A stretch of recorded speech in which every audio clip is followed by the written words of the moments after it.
It's easy to say what conversion therapy isn't. I mean, that's my concern today, is to say that if one friend at church asks another friend to pray with him, that's not conversion therapy.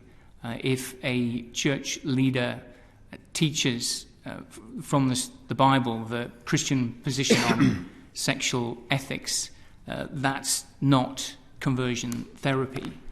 If parents lovingly and sensitively encourage their children to follow them in the footsteps of their faith, that's not conversion therapy. And my concern today is that that there are some who want a ban which does encapsulate those things, and it concerns me that there seems to be a drive, at least in some quarters, for a very sort of theologically based ban that's targeting a particular belief.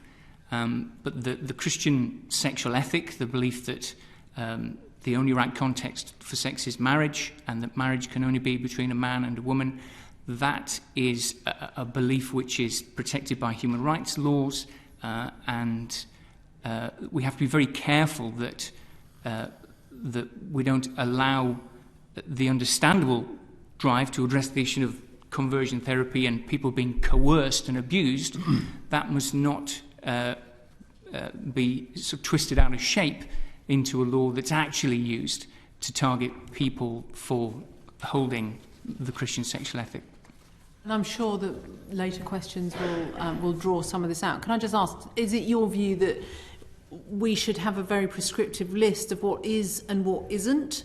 What sort of detail do you think any government proposal should go into? Well, I mean, do we talk about the proposals as they are from the government? Is it helpful to get into that now?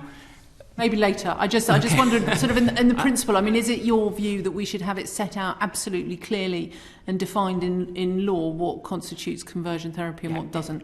So since we're talking about a criminal law, then it has to be very clear. If people are to lose potentially their livelihoods under any criminal law, we have an obligation, indeed we have a human rights obligation, to make sure that that law is clear and that people can understand it, and when they're breaking it and when they're not breaking it. And so, yes, and if the conversion therapy ban is clearly expressed and is tightly targeted at behaviour that is coercive and abusive, then I think that's a law which is going to receive a lot of support. But if it is hazy, and there is a lack of detail in the government proposals, I do want to get that in, then that's a lot more concerning.